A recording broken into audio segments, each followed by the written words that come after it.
यह बात तो सभी को पता है कि गणेश भगवान का मुख हाथी का है और एक दांत टूटा हुआ है। इन्हीं दो कारणों की वजह से उनका विवाह नहीं हो पा रहा था। इस बात से गणेश महाराज अक्सर नाराज रहा करते थे। एक दिन एक देवता के आग्रह पर विनायक जी उसके विवाह में अपनी उपस्थिति दर्शाने गए थे। विवाह स्थल पर पहुंचने के बाद कुछ देवताओं ने मिलकर गणेश भगवान का समय पर विवाह ना होने के कारण उपहास किया, जिससे गणेश जी बहुत ही अधिक नाराज हो गए।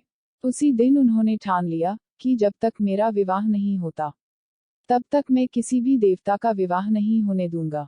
गणेश भगवान के पास विवाह और अन्य संदेश लाने का काम उनके प्रिय वाहन मूषिकराज करते थे।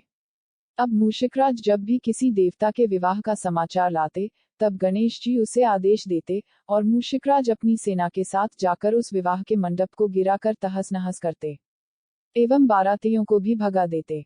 इस तरह गणेश जी और मूषिकराज की मिलीभगत की वजह से किसी भी देवता का विवाह नहीं हो रहा था।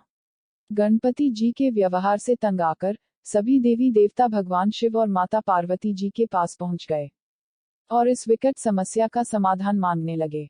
भगवान शिव और माता पार्वती ने कहा कि इसका हल तो आपको केवल ब्रह्मदेव जी के पास ही मिल सकता है। कृपा करके आप ब्रह्मलोक जाए। माता पार्वती और महादेव को प्रणाम करके सभी देवी देवता ब्रह्मा जी के पास प्रकट हुए। देवताओं की समस्या को ठीक से सुनने के बाद ब्रह्मा जी ने अपनी योग शक्ति से 2 कन्याओं का निर्माण किया।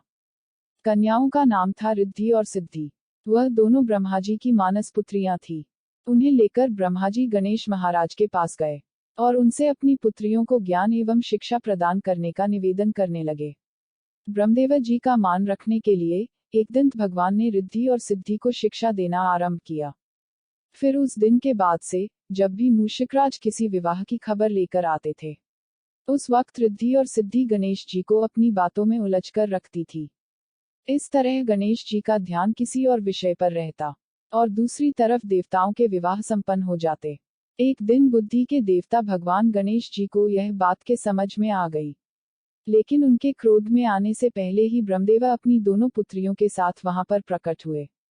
रिद्धि और सिद्धि को सामने देखते ही गणेश जी का क्रोध बढ़ने लगा, किंतु विनायक जी के मुख से कोई भी शब्द निकलने के पहले ही भगवान ब्रह्मदेव ने कहा, हे गणेश जी, आपने स्वयं ही मेरी पुत्रियों को शिक्षा दी है और अब मुझे इन दोनों से विवाह योग्य कोई वर नहीं मिल रहा है। मेरी आपसे विनती है कि आप ही रिद्धि और सिद्धि से विवाह करके मुझे धन्य कीजिए। परमपिता ब्रह्मदेव जी की शांत वाणी सुनकर गणेश जी का क्रोध शांत हो गया और वह उस विवाह प्रस्ताव के लिए हंसी खुशी राजी हो गए। विवाह के बाद अपनी दोनों पत्नियों से उन्हें 2 पुत्र प्राप्त हुए, जिनका नाम रखा गया शुभ और लाभ। यह थी गणेश भगवान के विवाह की कथा।